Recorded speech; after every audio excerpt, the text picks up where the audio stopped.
UFO sightings and alien abductions, increasing reports of strange objects on a global scale. Some claim an alien presence is ready to prove the world they are here. But what if I told you not all we see up there is alien in nature? Rumors of the infamous Project Bluebeam, a master plan to deceive the world, a scheme to make the world believe that a alien invasion is imminent. In the following audio sequence you will hear what Project Bluebeam is all about. Listen carefully and open your mind. The existence of extraterrestrials is fact, not fiction. But a group of powerful people is using this knowledge received from the visitors to frighten us into a one-world government.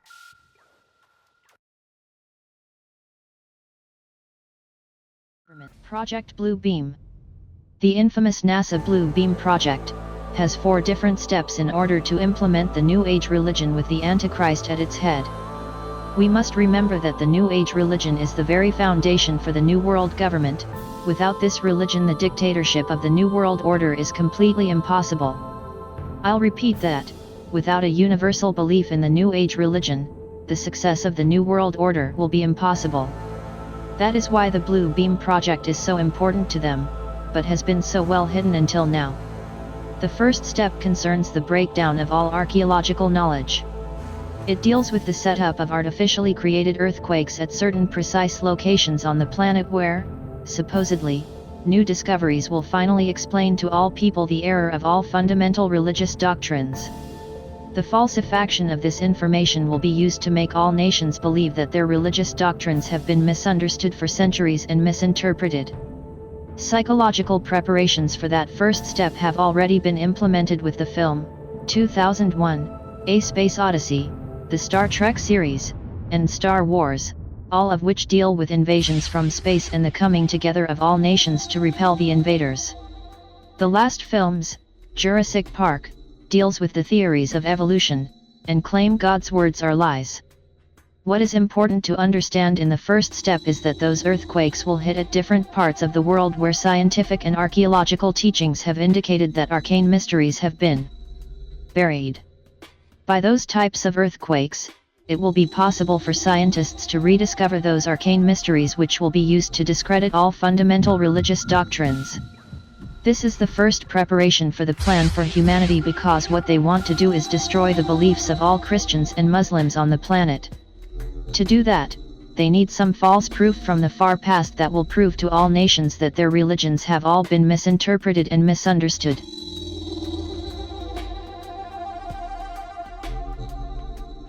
The second step involves a gigantic space show with 3-dimensional optical holograms and sounds, laser projection of multiple holographic images to different parts of the world, each receiving a different image according to predominating regional national religious faith.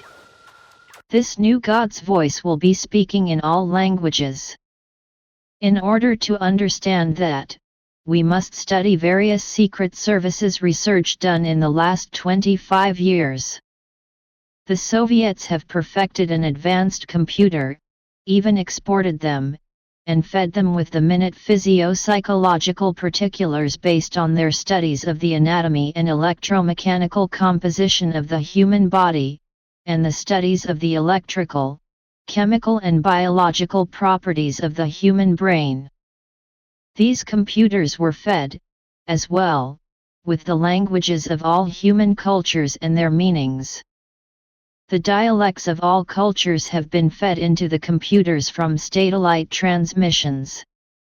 The Soviets began to feed the computers with objective programs like the ones of the new Messiah.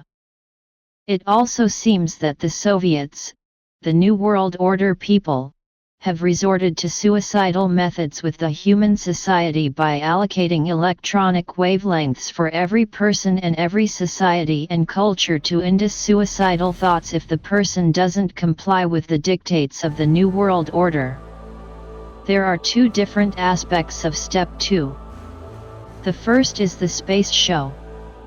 Where does the space show come from? The space show, the holographic images, will be used in a simulation of the ending, during which all nations will be shown scenes which will be the fulfillment of that which they desire to verify the prophecies and adversary events. These will be projected from satellites onto the sodium layer about 60 miles above the Earth. We see tests every once in a while, but they are called UFOs and flying saucers. The result of these deliberately staged events will be to show the world the new Christ, the new Messiah, Maitreya, for the immediate implementation of the new world religion. Enough truth will be foisted upon an unsuspecting world to hook them into the lie. Even the most learned will be deceived. The project has perfected the ability for some device to lift up an enormous number of people, as in a rapture, and whisk the entire group into a never-never land. We see tests of this device in the abduction of humans by those mysterious little alien greys, who snatch people out of their beds and through windows into waiting mother ships. The calculated resistance to the universal religion and the new Messiah and the ensuing holy wars will result in the loss of human life on a scale never imagined before in all of human history. The Bluebeam project will pretend to be the universal fulfillment of the prophecies of old, as major an event as that which occurred 2,000 years ago. In principle, it will make use of the skies as a movie screen, on the sodium layer at about 60 miles, as space-based laser-generating satellites project simultaneous images to the four corners of the planet in every language and dialect according to the region. It deals with the religious aspect of the New World Order and is deception and seduction on a massive scale. Computers will coordinate the satellites and software already in place will run the sky show. Holographic images are based on nearly identical signals combining to produce an image or hologram with deep perspective, which is equally applicable to acoustic ELF, VLF and LF waves and optical phenomena. Specifically, the show will consist of multiple holographic images to different parts of the world, each receiving a different image according to the specific national, regional religion. Not a single area will be excluded. With computer animation and sounds appearing to emanate from the very depths of space, astonished ardent followers of the various creeds will witness their own returned messiahs in convincing life-like reality. Then the projections of Jesus, Mohammed, Buddha, Krishna, etc., will merge into one after correct explanations of the mysteries and revelations will have been disclosed. This one God will, in fact, be the Antichrist, who will explain that the various scriptures have been misunderstood and misinterpreted, and that the religions of old are responsible for turning brother against brother, and nation against nation. Therefore old religions must be abolished to make way for the New Age world religion, representing the one God Antichrist they see before them. Naturally, this superbly staged falsification will result in dissolved social and religious disorder on a grand scale, each nation blaming the other for the deception, setting loose millions of programmed religious fanatics through demonic possession on a scale never witnessed before.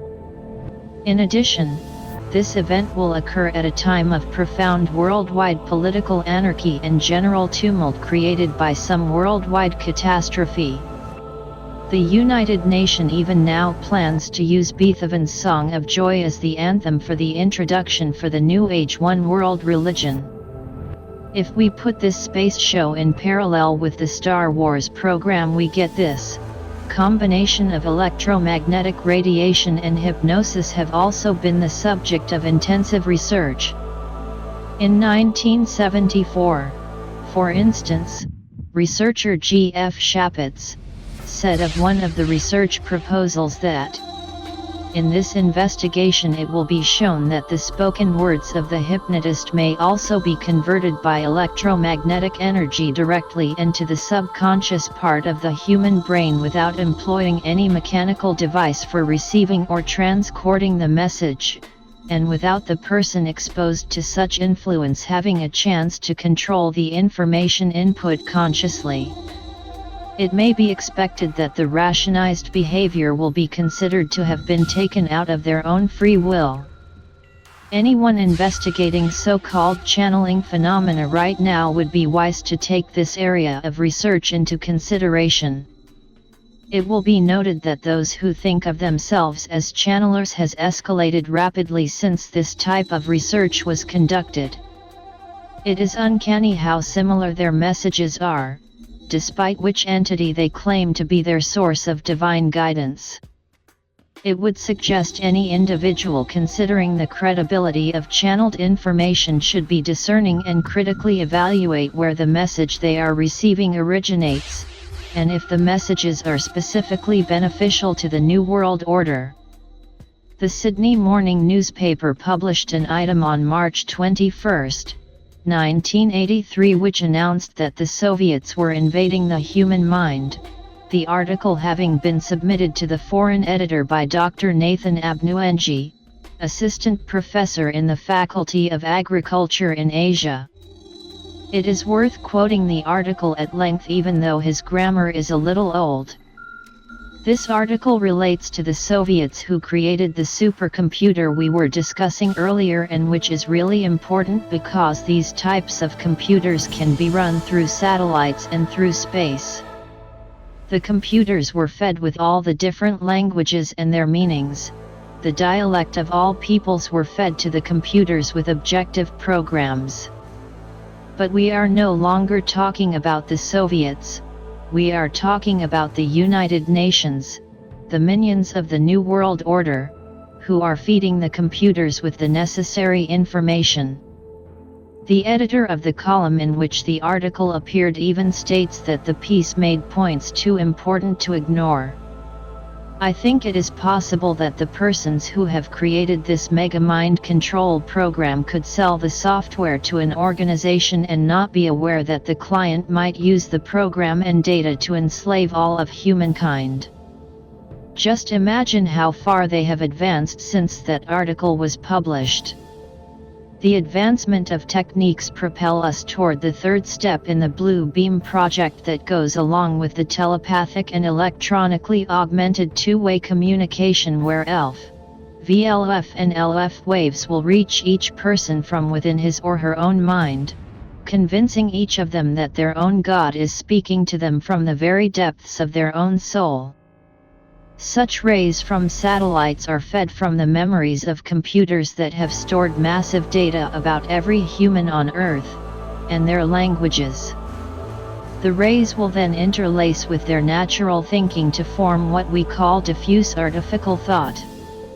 That kind of technology goes into the 1970s, 1980s, and 1990s research where the human brain has been compared to a computer. Information is fed in, processed, integrated, and then a response is formulated and acted upon. Mind controllers manipulate information the same way a computer for grammar manipulates information.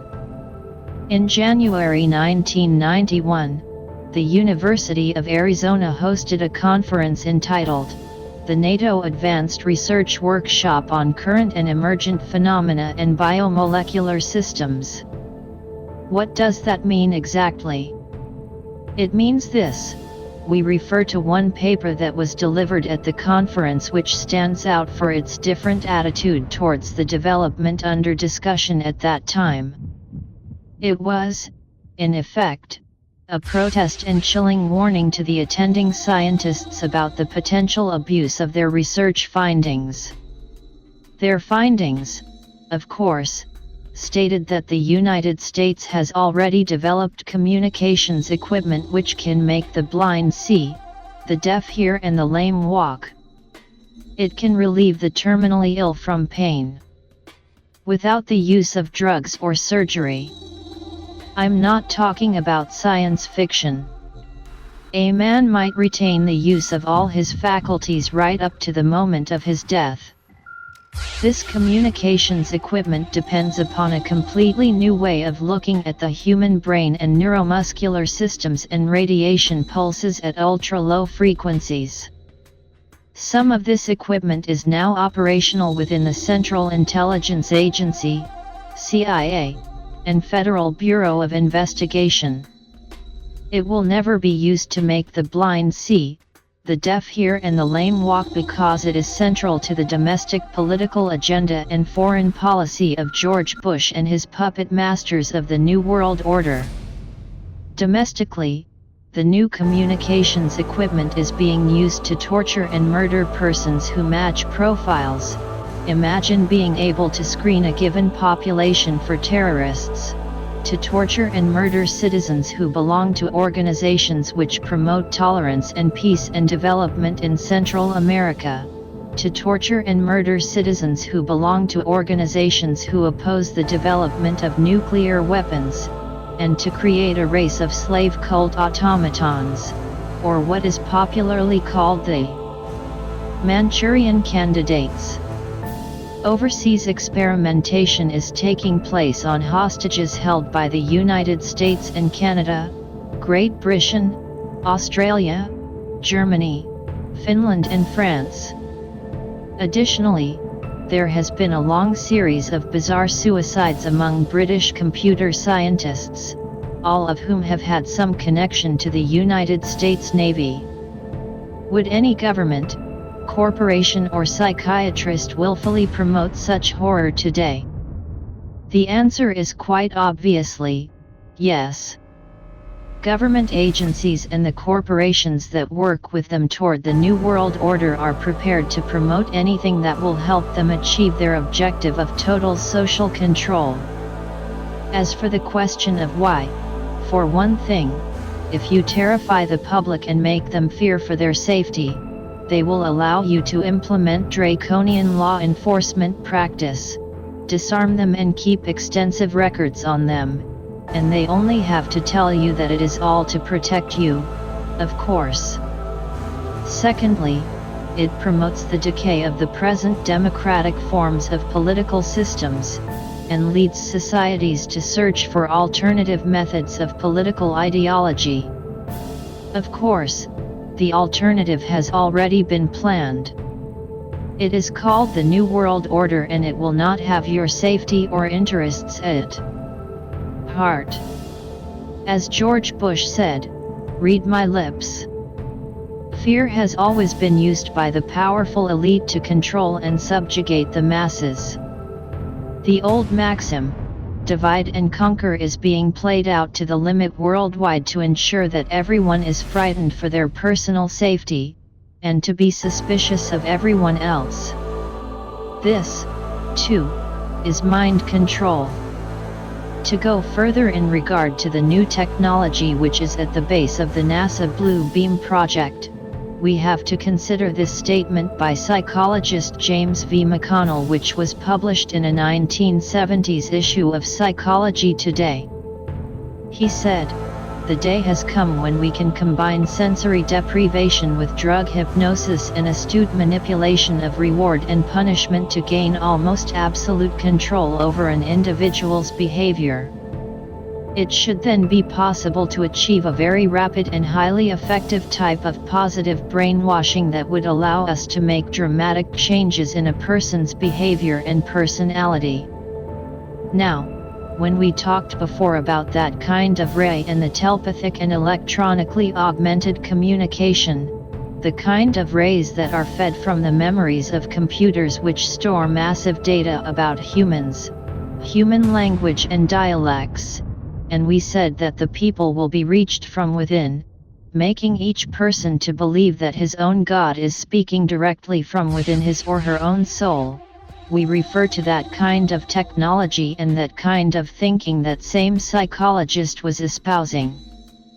That is, we should be trained from birth that we should all do what society wants us to do rather than what we want to do for ourselves, that because they have the technology to do it, no one should now be allowed to have their own individual personality.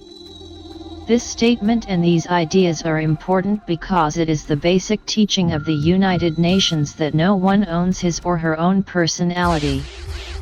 And that same psychologist claims that no one has any say-so about the kind of personality they acquire, and there is no reason to believe you have the right to refuse to acquire a new personality if your old personality is considered antisocial. What is important in this declaration is that the New World Order will be set up over the current system, meaning the old way of thinking and behavior and religion will be considered the old and incorrect way of thinking, and that they can change it at one of the eradication camps of the United Nations to make sure that anyone with this antisocial behavior will be disposed of quickly, so that other modified individuals will be able to fulfill the needs and agendas of the New World Order without being distracted by the truth. Could this be the greatest mind control project ever? The NASA Bluebeam project is the prime directive for the New World Order's absolute control over the populations of the entire Earth. I would suggest you investigate this information carefully before dismissing it as fanatic lunacy. If we go further in the different reports we have presented, we find that the mind control operations and technology include a transmitter that broadcasts at the same frequency as the human nervous system, which transmitter is manufactured by the Laurel Electro-Optical System in Pasadena, California. Laurel, a major defense contractor, has previously conducted research on directed energy weapons for Lieutenant General Leonard Perez of the U.S. Air Force, who was searching for a weapon that could implant messages into the minds of the enemy while urging his own troops on to superhuman deeds of valor. The device employs electromagnetic radiation of gigahertz frequencies pulsed at extremely low frequencies, ELF. It is used to torture people both physically and mentally from a distance. Weapons of this type are thought to have been used against a British woman protesting the presence of American cruise missiles at Greenham Common Air Base during the 1970s. This weapon can be used to induce total sensory deprivation by broadcasting signals into the auditory nerve at such high power that it blocks the ability of the individual to hear themselves think. The process employed by such ELF technology are described in various U.S. Defense Department publications, including one entitled, The Electromagnetic Spectrum in Low-Intensity Conflict, by Captain Paul E. Tyler, Medical Commandant, U.S. Navy, which is included in a collection entitled, Low-Intensity Conflict and Modern Technology Edict, by Lieutenant Col. David G. Dean, U.S. Air Force. The paper was delivered in 1984 and the collection published in 1986 by Air University Press, Maxwell Air Force Base, Alabama. Another pulse microwave device can deliver audible signals directly to an individual while remaining undetectable to anyone else. The technology is very simple and can be built by using an ordinary police radar gun. The microwave beam generated by the device is modulated at audio frequencies and can broadcast messages directly into the brain. Now here we come to the NASA Bluebeam project. The broadcasting of subliminal two-way communication and images from the depths of space correspond directly to that kind of technology. In his book, The Body Electric, Nobel Prize nominee Robert Baker describes a series of experiments conducted in the early 1960s by Alan Free where this phenomena was demonstrated, as well as later experiments conducted in 1973 at the Walter Reed Army Institute of Research by Dr. Joseph C. Sharp, who personally underwent tests in which he proved he could hear and understand messages delivered to him in an echo-free isolation chamber via a pulsed microwave audiogram, which is an analog of the word sound vibration beamed into his brain. Baker then goes on to state, Such a device has obvious application for covert operations designed to drive a target crazy with unknown voices or deliver undetectable instructions to a programmed assassin. Now figure out when we hear that voice from the New World Messiah who would be speaking from space to all of the sane people of the earth who might give instructions to zealots and religious fanatics. We would see hysteria and social mayhem on a scale never witnessed before on this planet. No police forces in the world, even as a combined front, could deal with the disorder that will follow.